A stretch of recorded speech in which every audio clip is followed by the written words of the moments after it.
Hi అండి. Which fraction is the biggest అనేది చూద్దాం. అంటే కొన్ని ఫ్రాక్షన్స్ ఇచ్చేసి ఏది బిగ్గెస్ట్ ఫ్రాక్షన్ అని అడుగుతారు. మనం యాక్చువల్గా అయితే డినామినేటర్స్ అన్నీ ఈక్వల్ చేసుకొని తర్వాత న్యూమరేటర్స్ని కంపేర్ చేసుకుంటాం అనమాట. బట్ ఇక్కడ అలా కాకుండా చూడండి, ఈ న్యూమరేటర్ డినామినేటర్ యొక్క డిఫరెన్స్ ఎంత ఉందో రాసుకోవాలి. 15/18 అంటే 18 - 15 3 ఉంటుంది అనమాట.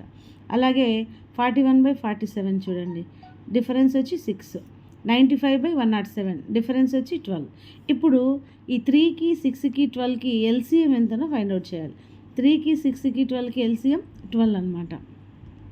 ఈ 12 3 టేబుల్లో ఎక్కడ ఉందో చూడాలి. 3తో 4 టైమ్స్ పోతుంది, సో న్యూమరేటర్కి ఇంటూ 4 చేయాలి. 6తో 2 టైమ్స్ పోతుంది, సో న్యూమరేటర్ ఇంటూ 2.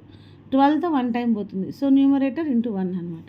సో 15 4 జా 60, 6 తర్వాత 41 2 జా 82, 95 1 జా 95. వీటిలో పెద్ద నెంబర్ ఏది? 95. సో మనకి విచ్ ఇస్ ద బిగ్గెస్ట్ అంటే 95/107 అనేది బిగ్గెస్ట్ అనమాట, బిగ్గెస్ట్ ఫ్రాక్షన్ అవుతుంది. చూడండి, వీటిల్లో మూడింటిలో ఏది పెద్దగా ఉంటే దాన్ని తీసుకుంటాం అనమాట. ఇలాంటి మరిన్ని వీడియోస్ కోసం సబ్స్క్రైబ్ చేసుకోండి. Chandrakala maths world. Thank you.